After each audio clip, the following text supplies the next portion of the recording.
একদিন হজরত ইব্রাহিম আলাইহিস সালাম স্বপ্নে দেখলেন কে যেন তাকে বলছে, হে আল্লাহর নবী, আপনি আল্লাহর রাস্তায় কুরবানি করুন। নবীর প্রতি স্বপ্ন আদেশ ওহির সমতুল্য। তাই হজরত ইব্রাহিম আলাইহিস সালাম স্বপ্নে কুরবানির আদেশ পেয়ে অস্থির হয়ে উঠলেন। অনেক চিন্তা ভাবনা করে তিনি দুম্বা ও উট কোরবানি করে দিলেন।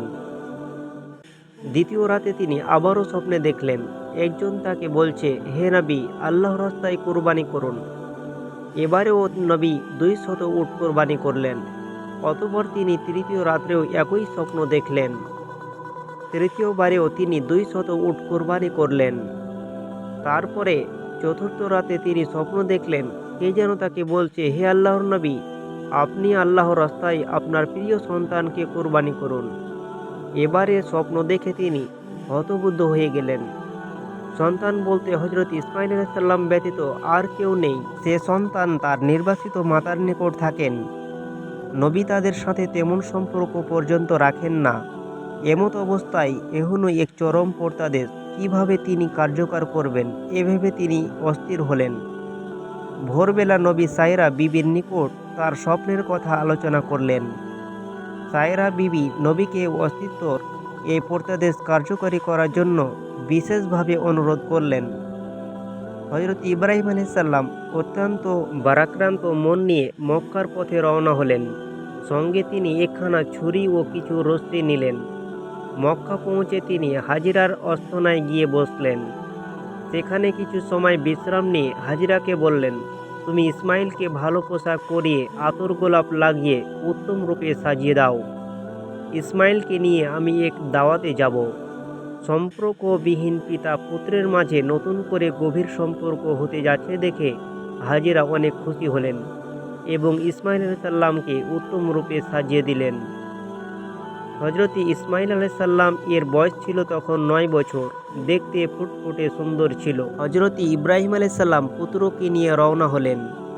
তারপরে ইতিমধ্যে শয়তান এসে বিবি হাজিরাকে বললেন, তোমার পুত্র ইসমাইল কোথায় গিয়েছে? হাজিরা বললেন, তার পিতার সঙ্গে দাওয়াত খেতে গিয়েছে। শয়তান বলল, সমস্ত কথা মিথ্যা। তোমার স্বামী পুত্রকে কুরবানি করার জন্য আল্লাহর আদেশ পেয়েছেন। সেই মর্মে ইসমাইলকে কুরবানি করার জন্য এক নিভৃত স্থানে নিয়ে যাচ্ছে। মানুষের সুরাতধারী শয়তানকে হাজিরা বললেন, যদি আল্লাহ কুরবানির মাধ্যমে ইসমাইলকে কবুল করেন তবে আলহামদুলিল্লাহ, এতে আবার উদ্বিগ্ন হওয়ার কোনো কারণ নেই।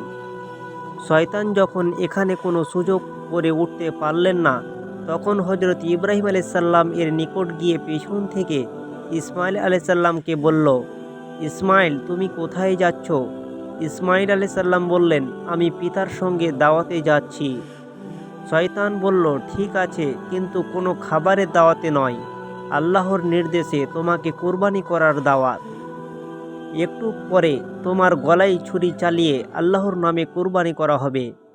হজরত ইসমাইল আলাইহিস সালাম তখন বললেন, আল্লাহ যদি আমার কুরবানি মঞ্জুর করে থাকেন তবে আমার জন্য ধন্য কপাল, এতে আপত্তির কোনো বিষয় নেই। অতঃপর তিনি পিতাকে বললেন, হে পিতা, পিছন থেকে কে যেন বলছে আপনি আমাকে কুরবানি করার জন্য নিভৃত স্থানে নিয়ে যাচ্ছেন। তখন হজরত ইব্রাহিম আলাইহিস সালাম বললেন, শয়তান তোমার সাথে প্রতারণা করছে, তুমি ওর প্রতি 7 খণ্ড পাথর নিক্ষেপ করো। হজরত ইসমাইল আলাইহিস সালাম পিতার আদেশ অনুসারে 7 খণ্ড পাথর নিয়ে নিক্ষেপ করলেন। তারপর শয়তান পালিয়ে গেল। এই পাথর নিক্ষেপ হজ আদায়ের জন্য একটি জরুরি শর্ত।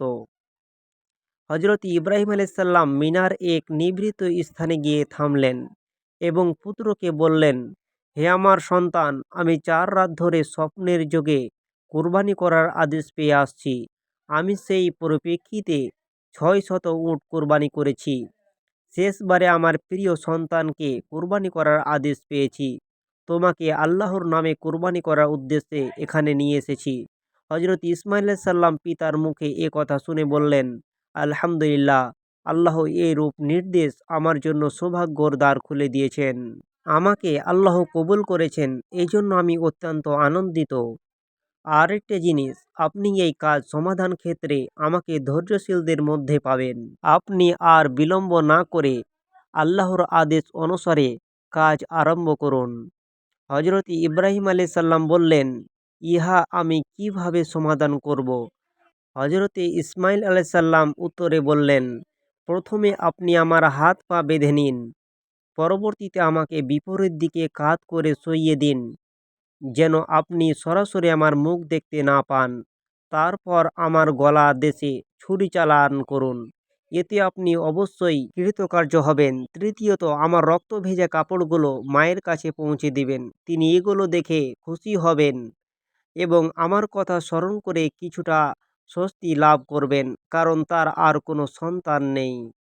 হজরত ইব্রাহিম আলাইসাল্লাম পুত্রের কথা অনুসারে অস্তিনের মধ্যে রক্ষিত রশিগুলো বের করলেন, ইসমাইলের হাত পা বেঁধে নিলেন, তারপরে তাকে কাঁধ করে শুইয়ে দিলেন। তারপর আস্তিন থেকে ধারালো ছুরি বের করে বিসমিল্লাহ আল্লাহ আকবার বলে ইসমাইলের গলদেশে ছুরি চালিয়ে দিলেন।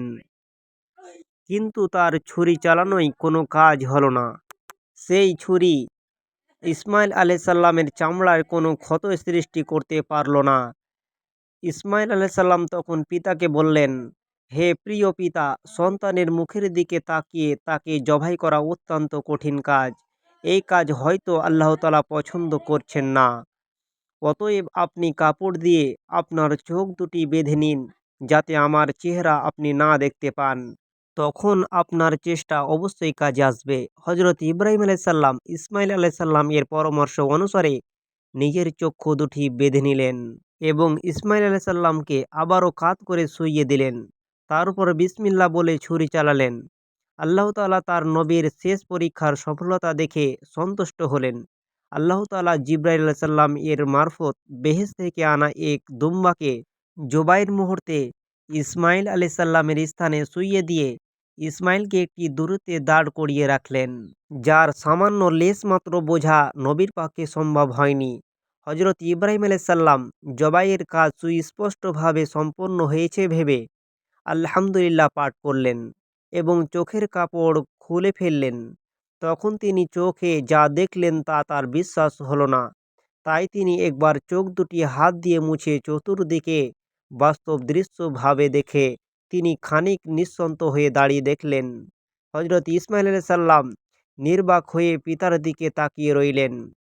খানিক পরে পিতা পুত্রের কাছে গিয়ে তাকে জড়িয়ে ধরলেন এবং দুই চোখের পানি ছেড়ে দিয়ে পাঠ করলেন সুবহানাকা আল্লাহুম্মা। তারপর পিতা ও পুত্র একত্রিত হয়ে শুকরানা নামাজ আদায়ের জন্য দাঁড়িয়ে গেলেন। সেই মুহূর্তে আবার হজরত জিবরাইল আলাইহিস সালাম সেখানে অবতীর্ণ হলেন। তিনি সজোরে উচ্চারণ করিয়েছিলেন, আল্লাহু আকবার লা ইলাহা ইল্লাল্লাহ। তারপর তিনি হজরত ইব্রাহিম আলাইহিস সালামের নিকট এসে বললেন, হে আল্লাহর দোস্ত, আল্লাহ আপনাকে সালাম প্রেরণ করেছেন। আল্লাহ তাআলা নবীকে লক্ষ্য করে আরও বলেছেন, হে ইব্রাহিম, আল্লাহ তাআলার উদ্দেশ্য তোমার স্বপ্নকে বাস্তবায়িত করেছ। নিঃসন্দেহে এটা ছিল একটা পরীক্ষা।